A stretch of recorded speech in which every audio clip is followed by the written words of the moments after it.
It's a total shock that Pushpa actor Allu Arjun is arrested as per the media reports. When Chandrababu Naidu conducted political rallies, 8 people died in Kandukur, 3 people died in Guntur, and in Puskaral time, Chandrababu did a huge stunt where 23 people died. Did the police arrest him? Did the police call him to the police station? Did the police question him? Wow!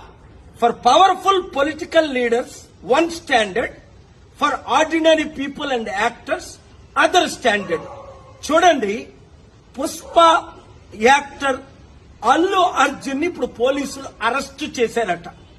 కారణం ఏంటి? ఆయన ఏదో సినిమాకి వెళ్ళినప్పుడు బీడులో తల్లి కొడుకు చనిపోయారట. మరి Chandrababu Naidu rallies పెట్టినప్పుడు కందుకూరులో 8 మంది చనిపోయారు. చంద్రబాబుని అరెస్ట్ చేశారా?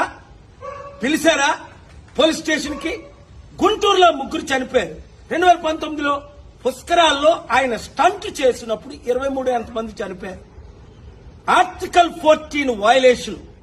వెంటనే అల్లు అర్జున్ ని రిలీజ్ చేయకపోతే నేను కోర్టులో ఫైల్ చేసి పబ్లిక్ ఇంట్రెస్ట్ లిటిగేషన్ వేసి ఆయన్ని రిలీజ్ చేయడానికి ఆయన ఎందుకు అరెస్ట్ చేశారని క్వశ్చన్ చేస్తాను. ఆర్టికల్ 19 నాకు ఇచ్చిన ఫ్రీడమ్ ఆఫ్ స్పీచ్ గా ఈ క్వశ్చన్స్ నేను అడుగుతున్నాను. ఈ వీడియో మీడియా మిత్రులు అందరికీ షేర్ చేయండి. ప్రజాస్వామ్యాన్ని కాపాడదాం, పొలిటికల్ కరప్షన్ ని అంతం చేద్దాం. God bless you.